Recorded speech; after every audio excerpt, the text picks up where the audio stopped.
Lockdown ई पाठशाला रामगढ़ के सभी 12th साइंस के बच्चों का आज के इस केमिस्ट्री ई पाठशाला में स्वागत है। इस केमिस्ट्री ई पाठशाला में बच्चों हम लोग सॉलिड स्टेट की केमिस्ट्री को पढ़ रहे हैं और इस सॉलिड स्टेट के केमिस्ट्री में हमने अभी तक 3 लेक्चर दे रखा है, यानी सॉलिड स्टेट का पार्ट 1, सॉलिड का पार्ट 2 और सॉलिड स्टेट का पार्ट 3। आज मैं लेके आया हूँ आपका सॉलिड स्टेट का पार्ट 4, लेकिन मैं उससे पहले थोड़ा मैं समराइज कर दूं कि पिछले पार्ट 3 में हमने इस चैप्टर पर कौन कौन सा टॉपिक पर स्टडी किया, कौन कौन सा चैप्टर पर चर्चा हुआ। तो मैं बता दूं स्टूडेंट्स कि क्रिस्टलाइन सॉलिड के क्लासिफिकेशन लोग लास्ट टाइम बात किए थे, और क्रिस्टलाइन सॉलिड का क्लासिफिकेशन किस बेसिस पे किया था। तो हमने कहा था ऑन द बेसिस ऑफ, बोलिए, nature of constituent particles and the nature of binding forces. There are 4 kinds of crystalline solid. These are molecular solid, ionic solid, metallic solid and covalent solid. Last class में हमने सारे solid के बारे में study नहीं कर पाया, molecular solid और आयनिक सॉलिड पर ही बात कर पाए। तो चलिए आज हमारा जो टॉपिक चलने वाला है उसका नाम है metallic solid and covalent solid, जिसे हम नेटवर्क सॉलिड भी कहते हैं। आपको याद होगा कि मॉलिकुलर सॉलिड में हमने क्लासिफाई किया था on the basis of nature of intermolecular forces. There are 3 kinds of molecular solid, non polar molecular solid, polar molecular solid और हाइड्रोजन बॉन्डेड मॉलिकुलर सॉलिड। इसमें आपको हम बताए थे कि सभी में इंटरमॉलिकुलर फोर्सेस का जो स्ट्रेंथ होता है वो डिफरेंट होता है। सबसे ज्यादा हमारा इंटर मॉलिकुलर फोर्स की यदि बात की जाए तो हाइड्रोजन बॉन्डेड मॉलिकुलर सॉलिड में सबसे ज्यादा होता है, उससे भी ज्यादा हमारा आयनिक सॉलिड में होता है। लास्ट क्लास में आयनिक सॉलिड पर भी चर्चा किया। ओके, तो आज इस सॉलिड स्टेट के पार्ट 4 में हम लोग क्या करने वाले हैं स्टूडेंट्स। तो आज इस पार्ट 4 में हमारा आज का जो टॉपिक होगा उस 2 टॉपिक पर हम लोग आज चर्चा करेंगे। उसमें से एक होगा मेटालिक सॉलिड और एक होगा कोवैलेंट सॉलिड और नेटवर्क सॉलिड। ये 2 सॉलिड का टाइप हमारा बचा हुआ है क्रिस्टलाइन सॉलिड के क्लासिफिकेशन में। तो चलिए इन दोनों टॉपिक को 1 बाय 1 पढ़ते हैं। सबसे पहला हमारा solid metallic solid. Student, metallic solid क्या मतलब हुआ? मेटालिक सॉलिड मतलब कि कंस्टिट्यूएंट पार्टिकल्स क्या होंगे? मेटल होंगे। मेटल समझते हैं? मेटल आप जानते होंगे, धातु। जितने भी धातुएं हैं जैसे कॉपर, जैसे आयरन, जैसे सिल्वर या जैसे magnesium, all these metals are metallic solid. Metallic solid में कंस्टिट्यूएंट पार्टिकल हम क्या कहेंगे? तो मेटालिक सॉलिड में कंस्टिट्यूएंट पार्टिकल्स के मेटल आयंस होंगे जो पॉजिटिव आयंस होंगे। साथ ही उसके साथ एक और चीज हम लोग को देखने को मिलता है और वह है क्या? Free electron. जरा यहां देखें, यहां हमारा ये सारे के सारे मेटल आयंस है और मेटल आयन के साथ साथ ये जो आप देख रहे हैं मूवमेंट, ये किसके है? ये सारे मूवमेंट किसके है? फ्री इलेक्ट्रॉन के, या इसको सी इलेक्ट्रॉन कहते हैं। इसे मोबाइल इलेक्ट्रॉन भी कहा जाता है। मोबाइल इलेक्ट्रॉन इसलिए कहते हैं क्योंकि इलेक्ट्रॉन फ्रीली मोशन करता है। आप सुने होंगे कि हमारा जो मेटल्स होता है आर गुड कंडक्टर्स। तो गुड कंडक्टर का कारण है उसमें फ्री इलेक्ट्रॉन का नंबर होना, large number of free electron का मौजूद होना। तो मेरा कहना है कि इसमें मेटालिक सॉलिड में क्या होता है, इसमें बाइंडिंग फोर्स क्या होता है। तो मेटालिक सॉलिड में हमारा बाइंडिंग फोर्स मेटालिक बॉन्ड होगा।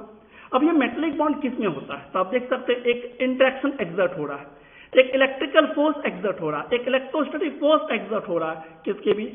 तो ये पॉजिटिव आयन और ये मोबाइल इलेक्ट्रॉन। इलेक्ट्रॉन में कौन सा चार्ज होता है? Negative charge. और मेटल आयन में कौन सा चार्ज होता है? Positive charge. तो बताइए इन दोनों में क्या होगा? इंटरेक्शन फोर्स होगा, अट्रैक्टिव फोर्स होगा, इलेक्ट्रोस्टैटिक फोर्स होगा। और इस इलेक्ट्रोस्टैटिक फोर्स का स्ट्रेंथ काफी ज्यादा होगा क्योंकि ये फ्री इलेक्ट्रॉन और ये आपका पॉजिटिव एक दूसरे के काफी नजदीक होते हैं और इसकी स्ट्रेंथ, इस फोर्स की स्ट्रेंथ काफी स्ट्रांग होता है।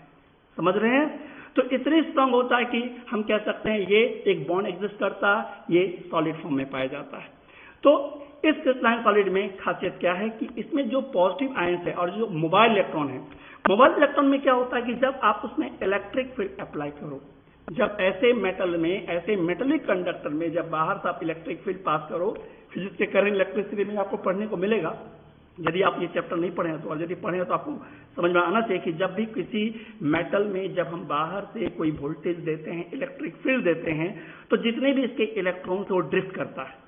इलेक्ट्रॉन क्या होता है? ड्रिफ्ट करना शुरू करता है एक डिफरेंट डायरेक्शन में। आप देख सकते हैं ये इलेक्ट्रॉन ड्रिफ्ट कर रहा है इस एंड से इस एंड की ओर। दैट मीन्स इधर का हमारा सोर्स क्या होगा?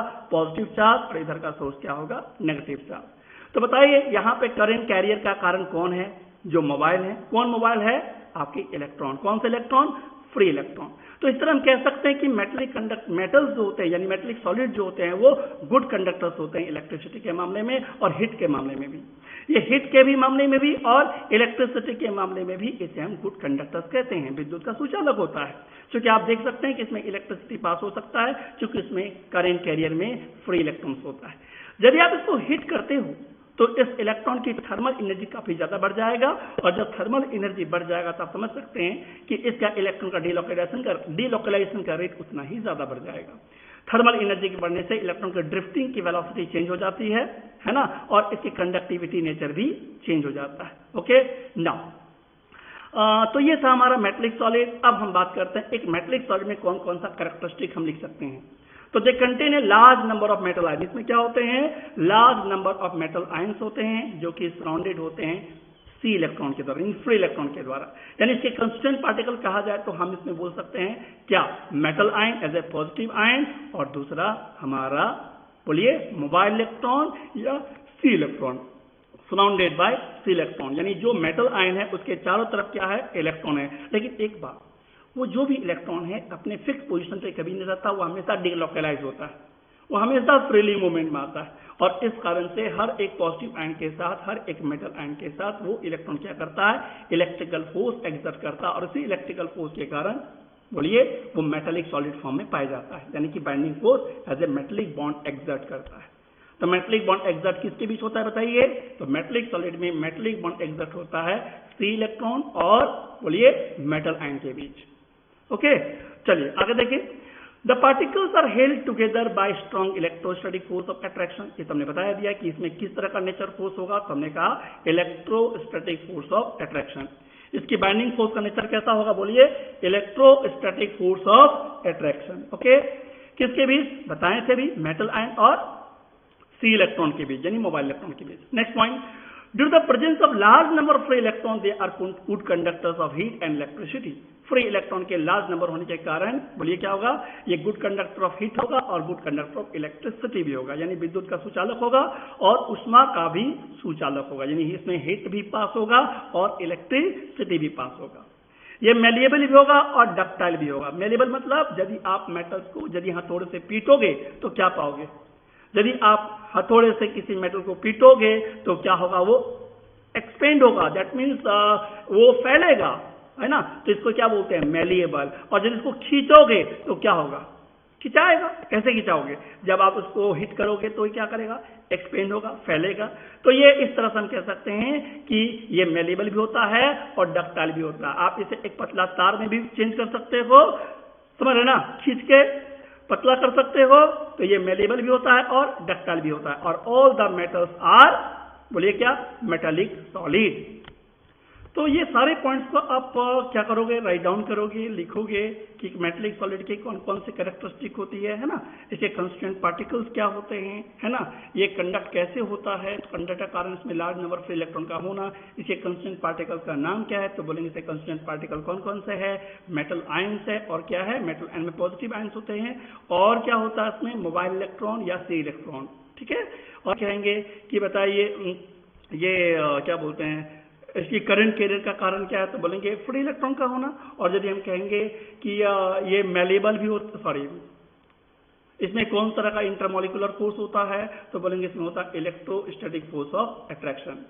यानी इलेक्ट्रोस्टैटिक फोर्स को ही हम लोग कौन सा फोर्स कहेंगे, हमें मेटेलिक बॉन्ड। क्योंकि मेटेलिक बॉन्ड में, मेटेलिक बॉन्ड का मतलब क्या हुआ, इलेक्ट्रोस्टैटिक फोर्स बिटवीन बोलिए क्या, metal ion and mobile electron. Okay चलिए आगे बढ़ते हैं। नाउ क्रिस्टलाइन सॉलिड का हमारा एक लास्ट टाइप है कोवेलेंट और नेटवर्क सॉलिड। अब हम लोग बात करने जा रहे हैं कोवेलेंट और नेटवर्क सॉलिड के बारे में। क्या है ये कोवेलेंट और नेटवर्क सॉलिड? ऑफ कोर्स जिस मॉलिक्यूल में कोवेलेंट बॉन्डेड हो, कोवेलेंट बॉन्ड हो, वो हमारा कोवेलेंट सॉलिड कहलाएगा। और रहा बात नेटवर्क सॉलिड क्यों कहते हैं, देखिए सर, ये हमारा एक क्रिस्टल है जिसमें एक रेगुलर ज्योमेट्री आपको दिख रही होगी, और इसके ज्योमेट्री को जब ध्यान दीजिए, ये सारे कंस्टिट्यूएंट पार्टिकल्स है जो एटॉमिक फॉर्म में है। कौन सा है, एटम। यदि हमसे पूछा जाए कि एक कोवेलेंट और नेटवर्क सॉलिड में उसे कंस्टिट्यूएंट पार्टिकल को हम क्या कहेंगे, तो बोलेंगे हम इसे कंस्टिट्यूएंट पार्टिकल को हम कहेंगे एटम।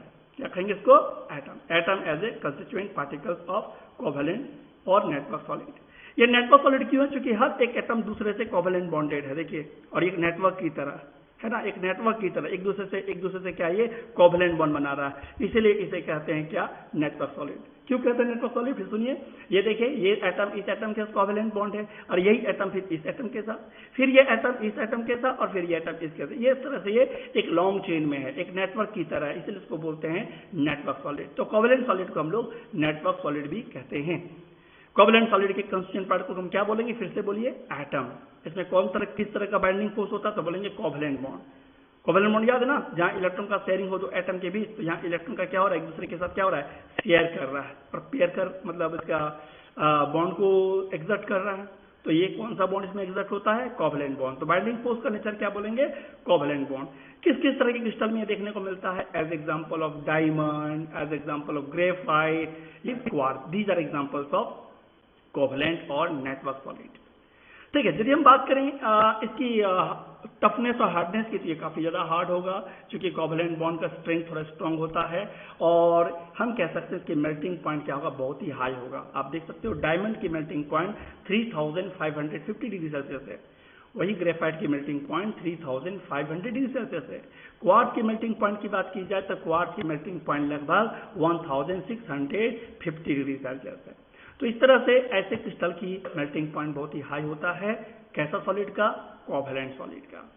यदि हम कोवैलेंट सॉलिड में यदि हम बात करें किसका, डायमंड का, तो डायमंड में हर एक कार्बन टेट्राहेड्रली पैटर्न से अरेंज है। ये जो कार्बन दिख रहा है आपको, किस पैटर्न में सारा अरेंज है, कोवैलेंट बॉन्ड बना रहा है, टेट्राहेड्रल पैटर्न में, कुछ इस तरह से, इज द कार्बन, है ना। ये प्रत्येक कार्बन जो है 4 कोवैलेंट बॉन्ड बना रहा है, क्योंकि कार्बन की वैलेंसी 4 होता है, और ये 4 अपना 4 कार्बन सराउंडेड कार्बन एटम के साथ क्या कर रहा, शेयर कर रहा है।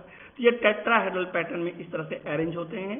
और एक और बात, डायमंड यदि आप देखो तो डायमंड तो आप देखेंगे, डायमंड ऐसे होता है। और यदि हम इसमें देखें कि आपको ये पता होना चाहिए कि एक ऐसा सब्सटेंस जो सबसे हार्डेस्ट सब्सटेंस हो, हमारे नेचर में सबसे हार्डेस्ट सब्सटेंस यदि कहा जाए तो हम इसका नाम लेंगे क्या, डायमंड। डायमंड एक हार्डेस्ट सब्सटेंस है।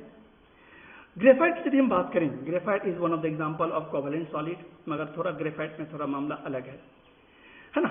मामला क्या अलग है, ग्रेफाइट हैज एक्सेप्शनल प्रॉपर्टीज, इसकी जो प्रॉपर्टीज थोड़ा एक्सेप्शनल है और सॉलिड की तुलना में। कोवैलेंट सॉलिड जनरली इंसुलेटर होता है, उसमें इलेक्ट्रिसिटी पास नहीं होता, क्योंकि इसमें करंट कैरियर मौजूद नहीं होता। लेकिन ग्रेफाइट एक ऐसा सब्सटेंस है जो कोवैलेंट सॉलिड होके भी ये गुड कंडक्टर्स है। क्या हमने कहा, ग्रेफाइट एक ऐसा सब्सटेंस है, एक ऐसा सॉलिड सब्सटेंस है जो कोवैलेंट सॉलिड होके भी, बोलिए, करंट पास होता है, यानी कंडक्ट होता है, यानी कि गुड कंडक्टर्स इन इलेक्ट्रिसिटी। अब देखो कैसे सर, क्यों, किस कारण से, और ये सॉफ्ट होता है ना। अब बताते हैं कैसे होता है। ये बात हम करने जा रहे हैं कि ग्रेफाइट एक गुड कंडक्टर कैसे है। जैसा आपके पेंसिल में जो रहता है वो ग्रेफाइट होता है। अब जब देखिए इस एक्सपेरिमेंट, बैटरी को हमने कनेक्ट किया, देखिए बल्ब जला, दिख रहा आपको, क्या हमने क्या बताई, फिर से देखिए। जब हम पेंसिल में ग्रेफाइट होता है, जब हम इस टर्मिनल को, सर्किट को कंप्लीट करते हैं, जोड़ते हैं इसके टर्मिनल से, तो बैटरी ग्लो किया। इसका मतलब क्या हुआ, इसका मतलब ग्रेफाइट से इलेक्ट्रिसिटी पास हो रहा है। तो ग्रेफाइट में इलेक्ट्रिसिटी पास हो रहा है, अदर कोवैलेंट सॉलिड में इलेक्ट्रिसिटी पास नहीं होता, वो इंसुलेटर होता है। लेकिन ग्रेफाइट में ऐसी क्या खासियत है कि ये, बोलिए, कोवैलेंट सॉलिड होने के बावजूद भी ये गुड कंडक्टर्स है। तो चलिए इसको हम एक्सप्लेन करते हैं क्यों होता है। इसको एक्सप्लेन करने के लिए हमको आना पड़ेगा सर स्ट्रक्चर में। देखिए ये एक मॉलिक्यूलर स्ट्रक्चर है, किसका, ये मॉलिक्यूलर स्ट्रक्चर है एक ग्रेफाइट के एलोट्रॉफ का, कार्बन के एलोट्रॉफ का। डायमंड और ग्रेफाइट कार्बन के एलोट्रॉफ होते हैं, आपको मालूम होगा, ठीक है। तो ग्रेफाइट का ये एलोट्रॉपिक फॉर्म का ये स्ट्रक्चर है, जहां आप देखोगे कि हर एक कार्बन 3 कार्बन के साथ कोवैलेंट बॉन्ड बना रहा है। हर एक कार्बन कितने कार्बन के साथ, 3 कार्बन एटम के साथ कोवैलेंट बॉन्ड बना रहा है। लेकिन कार्बन के पास कितने वैलेंस इलेक्ट्रॉन होते हैं, 4। तो एक इलेक्ट्रॉन कहां गया, तो एक इलेक्ट्रॉन जो है यहां किसी से शेयर नहीं करेगा, अभी आपको हम दिखाएंगे। हर एक लेयर दूसरे लेयर को क्या कर रहा है, वान डर वाल फोर्स के साथ इंटरेक्ट कर रहा है। ये आपका एक लेयर, ये दूसरा लेयर, ये तीसरा लेयर, ये लेयर बाय लेयर होता है। और हर एक लेयर के मॉलिक्यूल्स जो है क्या करता है, वान डर वाल फोर्स एक्सर्ट करता है, यानी मॉलिक्यूल में ये इंटरमॉलिक्यूलर फोर्स एक्सर्ट होता है। ये जो डॉटेड लाइन आप देख रहे हैं, ये डॉटेड लाइन क्या है, ये डॉटेड लाइन रिप्रेजेंट कर रहा है वीक वान डर वाल फोर्स, क्योंकि हर एक मॉलिक्यूल दूसरे मॉलिक्यूल को क्या करता है, इंटरेक्ट करता है। और कैसा इंटरेक्शन होती है, वीक वान डर वाल फोर्स। और इसी वीक वान डर वाल फोर्स के कारण ये हार्ड नहीं बल्कि ये कैसा होता है, सॉफ्ट होता है। ये कैसा होता है, सॉफ्ट होता है। और वन डर वाल फोर्स तो होता ही है, हमने कहा था कार्बन के पास 4 वैलेंस इलेक्ट्रॉन होता है लेकिन ये 3 बॉन्डेड है, तो एक चौथा इलेक्ट्रॉन कहाँ है, तो चौथा इलेक्ट्रॉन है फ्री इलेक्ट्रॉन। अब समझ में आया कि ये गुड कंडक्टर क्यों है। गुड कंडक्टर इसलिए चूंकि इसमें होते हैं फ्री इलेक्ट्रॉन, जब ये फ्री इलेक्ट्रॉन है तो ये करंट को कैरी करेगा, इसलिए गुड कंडक्टर्स होते हैं। और ये हार्ड की जगह कैसे होते हैं, सॉफ्ट होते हैं। तो ग्रेफाइट में थोड़ा कैसा केस हुआ, एक्सेप्शनल केस। यदि आप ग्रेफाइट के बारे में कुछ लिखना चाहते हैं तो आप लिख सकते हैं। देखिए हम क्या क्या लिखवा रहे हैं आपसे। In graphite carbon atom are arrange different layers. देखिए अभी लेयर आपको दिखाए थे 1 by 1 जिसमें वन डर वाल फोर्स था। And each atom is covalent bonded to 3 adjacent carbon atom. और प्रत्येक एटम जो है कितने कोवेलेंट बॉन्ड बना रहा है, कितने कार्बन के साथ, 3 कार्बन एटम के साथ, 3 एडजेसेंट कार्बन एटम के साथ। Next point, the fourth electron is free. जो 3 इलेक्ट्रॉन तो कोवेलेंट बॉन्ड बनाया लेकिन चौथा इलेक्ट्रॉन क्या है, वो बॉन्डेड नहीं है, वो फ्री इलेक्ट्रॉन है। Okay, move about the between the different layer. वो डिफरेंट लेयर पे मूव कर सकता है, वो वैलेंस बॉन्ड से कंडक्शन बॉन्ड में मूव कर सकता है। ओके, तो फोर्थ इलेक्ट्रॉन कैसा इलेक्ट्रॉन होगा, free electron. So graphite is a good conductor of electricity, इसलिए ग्रेफाइट एक गुड कंडक्टर का सब्सटेंस है इलेक्ट्रिसिटी के मामले में। The different layers are held together by week one डर वाल फोर्सेस ऑफ अट्रैक्शन। यानी हर एक लेयर क्या करता है, वन डर वाल फोर्स से एक दूसरे को अट्रैक्ट करता है। यानी हर एक मॉलिक्यूल कौन सा इंटरेक्शन फोर्स होता है, वन डर वाल फोर्स होता है। और वन डर वाल फोर्स कैसा स्टूडेंट, वीक वन डर वाल फोर्स है। कैसा फोर्स है, वीक वन डर वाल फोर्स है। समझ गए बात को। तो इसका सॉफ्ट का कारण समझ में आ गया, सॉफ्ट क्यों होता है और ये गुड कंडक्टर क्यों होता है। तो कोई पूछे आपसे कि ये गुड कंडक्टर क्यों है तो आप क्या बोलोगे, तो बोलेंगे कि ग्रेफाइट का यदि स्ट्रक्चर देखा जाए तो हर कार्बन जो है अदर 3 कार्बन के साथ कोवेलेंट बॉन्ड बनाता है, जो कि उसका 4th इलेक्ट्रॉन बॉन्डेड में शेयर नहीं करता। वो 4th इलेक्ट्रॉन जो है वैलेंस इलेक्ट्रॉन वो फ्री इलेक्ट्रॉन कहलाता है। और फ्री इलेक्ट्रॉन होने के कारण ये बोलिए good conductor of electricity show करता है। सॉफ्ट क्यों होता है, क्योंकि हर एक लेयर में इसमें वन डर वाल फोर्स होता है, क्योंकि वन डर वाल फोर्स वीक फोर्स है और वीक फोर्स के कारण ये हार्ड नहीं बल्कि ये सॉफ्ट होता है। ओके, तो ग्रेफाइट के बारे में सारी जानकारी को मिल गई, साथ ही उसका स्ट्रक्चर भी आप देख लिए, समझ गए। तो चलिए आगे बढ़ते हैं। कोवेलेंट और नेटवर्क सॉलिड के बारे में ओवरऑल हम क्या लिख सकते हैं, तो ये सारे पॉइंट भी आपको राइट डाउन करना। अभी हमने जो ग्रेफाइट के बारे में बताया ये भी आप अपने कॉपी में राइट डाउन करेंगे वीडियो को पॉज करके, ठीक। चलिए हम आगे बढ़ते हैं। कोवेलेंट और नेटवर्क सॉलिड का ओवरऑल हमें क्या समझ में आया, तो कोवेलेंट और नेटवर्क सॉलिड के कंस्टिट्यूएंट पार्टिकल को हम क्या कहेंगे, एटम। पहला point. Second point, the binding force between the particle is strong covalent bond. हमने बोला ना कि इसका बाइंडिंग फोर्स स्ट्रॉन्ग होता है, तो इसका बाइंडिंग फोर्स स्ट्रॉन्ग होगा। Okay, third point, they are very strong and brittle. ये काफी स्ट्रॉन्ग होंगे और ब्रिटल होंगे। ब्रिटल मतलब this is not a malleable. जैसे मेटेलिक सॉलिड क्या था, मेलिएबल था, आप उसे पीटोगे तो वो फैलेगा, वो मोटा से पतला हो सकता है। लेकिन आपके जो कोवेलेंट सॉलिड होता है वो क्या मेलिएबल नहीं होता, वो क्या होता है, ब्रिटल होता है। आप उसको पीटोगे चूर हो जाएगा। बात समझे। Have extremely high melting point. इसकी मेल्टिंग पॉइंट हाई तो होगा ही क्योंकि इसमें वेरी स्ट्रॉन्ग कोवेलेंट बॉन्ड होता है। And are electrical insulator. ये मोस्टली क्या होता है, इलेक्ट्रिकल इंसुलेटर होता है, एक्सेप्ट ग्रेफाइट को छोड़कर। समझे ना। Diamond, silicon carbide, silica, quartz, graphite, graphite, these are example of covalent solid, not a graphite as a insulator. This is the conductor. अभी हम बार बार आपको बताएं तो ये सारे एग्जांपल्स है किसके, बोलिए कोवेलेंट सॉलिड के। ओके, तो ये था हमारा कोवेलेंट और नेटवर्क सॉलिड। उम्मीद है आपको कोवेलेंट और नेटवर्क सॉलिड बहुत अच्छा से समझ में आ गया होगा। तो स्टूडेंट आप इन सारी चीजों को आप अपने कॉपी में राइट डाउन करना। ओके, चलिए। तो ओवरऑल हमने इस चैप्टर मतलब इस पार्ट में पार्ट 3 और पार्ट 4 को मिलाकर हमने क्लासिफिकेशन ऑफ क्रिस्टलाइन सॉलिड को कंप्लीट कर दिया। सारे क्रिस्टलाइन सॉलिड को हमने 1 by 1 स्टडी किया, कौन कौन से क्रिस्टलाइन सॉलिड होते हैं। तो हमने बताया टोटल यदि इसका क्रिस्टलाइन सॉलिड का क्लासिफिकेशन करें तो ये 4 टाइप के होते हैं, on the basis of nature of binding forces and constituent particles. कौन कौन से टाइप्स होते हैं बताइए। एक हमने बताया मॉलिक्यूलर सॉलिड, जिसके 3 टाइप्स होते हैं, non polar molecular solid, polar molecular solid and hydrogen bonded molecular solid. सभी के इंटरमॉलिक्यूलर फोर्स को आप कंपैरिजन कर सकते हैं, किसकी ज्यादा किसकी कम होती है बता चुके हैं आपको विद एग्जांपल्स। ठीक है, साथ ही हमने बताया कि मॉलिक्यूलर सॉलिड के बाद हमारा आज जो आयनिक सॉलिड बताएं। आयनिक सॉलिड के कंस्टिट्यूएंट पार्टिकल्स क्या होते हैं, आयंस होते हैं। और आयंस में कौन सा फोर्स होता है, इलेक्ट्रोस्टैटिक फोर्स का अट्रैक्शन होता है। और हमने बताया था कि वो गुड कंडक्टर्स होता है मोल्टन स्टेट में और सॉलिड स्टेट में इंसुलेटर होता है। क्यों होता है इसका भी एक्सप्लेनेशन आपको हम बहुत अच्छा से बताए थे। ओके, उसके बाद आज हमने मेटेलिक सॉलिड पर चर्चा किया और कोवेलेंट सॉलिड पर चर्चा किया। मेटेलिक सॉलिड के कंस्टिट्यूएंट पार्टिकल्स क्या होते हैं, उसके बाइंडिंग फोर्स का नेचर कैसा होता है, ये सारी चीजों को हम 1 by 1 आपको समझाएं। साथ ही कोवेलेंट सॉलिड पे बात किया। कोवेलेंट सॉलिड में कोवेलेंट बॉन्ड होता है और हर एक बॉन्ड दूसरे के साथ कोवेलेंट बॉन्ड इलेक्ट्रॉन शेयर करके वो बॉन्ड कंप्लीट करता है और इस तरह से एक नेटवर्क की तरह होता है। हर एक एटम दूसरे एटम के साथ कोवेलेंट बॉन्ड बनाता है और हम देखते हैं इसको कैसा, एक नेटवर्क की तरह, इसलिए इसको कहते हैं हम लोग नेटवर्क सॉलिड। किसको? कोवेलेंट सॉलिड को। कोवेलेंट सॉलिड एक स्ट्रॉन्ग बॉन्ड ऑफ सॉलिड है जो कि बहुत हार्ड होता है एक्सेप्ट ग्रेफाइट। जनरली ये इंसुलेटर होता है कि नहीं। चलिए, तो इन सारी चीजों पर हम लोग चर्चा कर लिए। अब एक काम करते हैं, अभी आप जितना भी पढ़ें है ना, आप इसको टेबुलेट कर सकते हैं। आप देख सकते हैं ये टेबलेट, आप देख सकते, थोड़ा सा हम अपने इस फोटोग्राफ को देखिए। Types of solid one column में आप देख रहे हैं। इस कॉलम में हम क्या दिखाए हैं? Molecular solid, non polar, polar और hydrogen bonded, ionic solid, metallic solid और कोवेलेंट और नेटवर्क सॉलिड। इसमें हम सबका दिखाएं कंस्टिट्यूएंट पार्टिकल्स कौन सा सॉलिड में क्या क्या होता है, अट्रैक्टिव फोर्स का नेचर सब में कैसा होता है, एग्जाम्पल भी सबका दे दिए हैं, और फिजिकल नेचर कैसा, सॉफ्ट हार्ड कौन होता है, ब्रिटल कौन होता है, और इलेक्ट्रिकल कंडक्टिविटी के मामले में कौन इंसुलेटर होता है और कौन कंडक्टर होता है। तो और लास्ट कॉलम में जो आप देख रहे हैं ये मेल्टिंग पॉइंट है, किसकी मेल्टिंग पॉइंट हाई है और किसकी मेल्टिंग पॉइंट लो होता है। लास्ट कॉलम में क्या हमारा है? Melting point and boiling point, किसका मेल्टिंग पॉइंट कैसा होता है। ठीक है, तो इस टेबल को आप अपने कॉपी में राइट डाउन कर सकते हैं। ठीक है, आराम से वीडियो को पॉज करके इसे आप अपने कॉपी में राइट डाउन कर लीजिएगा, जिसमें एक पेज में आपका पूरा क्लासिफिकेशन ऑफ क्रिस्टलाइन सॉलिड का रिकैप हो जाएगा। तो उम्मीद है कि आपको क्लासिफिकेशन ऑफ क्रिस्टलाइन सॉलिड बहुत अच्छा से समझ में आ गया होगा बच्चों। ठीक है, तो इसको आप अच्छा से पढ़ो, अपने कॉपी में राइट डाउन करो और समझो। ठीक है, और आगे हम जो अगले क्लास में जो चर्चा करेंगे, उस अगले क्लास को जाने से पहले एक छोटा सा होमवर्क भी हम आप लोग के लिए छोड़ रहे हैं। जरा इस क्वेश्चन को आप लोग देखेंगे, आपको यहाँ क्या करना है, कुछ हम सब्सटेंसेस, कुछ सॉलिड सब्सटेंसेस का एक लिस्ट दिए हुए हैं, ए से लेकर जे तक। आपको यहाँ क्या करना है? क्लासिफाई करना है। क्या क्लासिफाई करना है कि कौन सा सॉलिड आयनिक है, कौन सा सॉलिड मेटालिक है, कौन सा सॉलिड मॉलिकुलर है, कौन सा सॉलिड नेटवर्क सॉलिड है यानी कोवेलेंट, और कौन सा सॉलिड एमरफस है। तो जरा आप कोशिश करेंगे इन सारे सॉलिड का कौन कौन सा किस किस टाइप का सॉलिड है, आप इसको किस तरह से कैटेगराइज करोगे, ये आना बहुत जरूरी है आप लोग के लिए, एग्जाम के लिए भी इंपॉर्टेंट है। कभी कभी एग्जाम में आ जाता है, इसे क्लासीफाई कीजिए।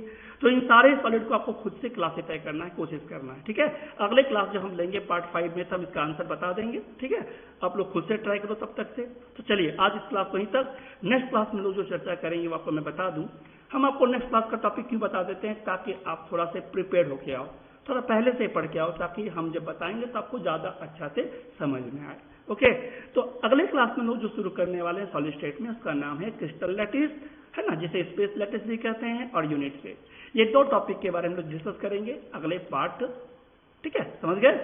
तो आज का क्लास यहीं तक, आगे बढ़ेंगे नेक्स्ट क्लास में। सबों को बहुत बहुत धन्यवाद। ठीक है, क्रिस्टल लैटिस और स्पेस लैटिस और यूनिट सेल के साथ हम अगले क्लास में मिलेंगे। थैंक यू, और स्टे होम सेव लाइफ बच्चों। अभी लॉकडाउन का पीरियड चल रहा है, अभी आप जान रहे हैं कि चारों तरफ महामारी का वातावरण है, तो इस दौरान आप घर से थोड़ा कम निकलें, बाहर निकलने की कोशिश ना करें, अपने घर में रहें। ठीक है, स्टे होम सेव लाइफ।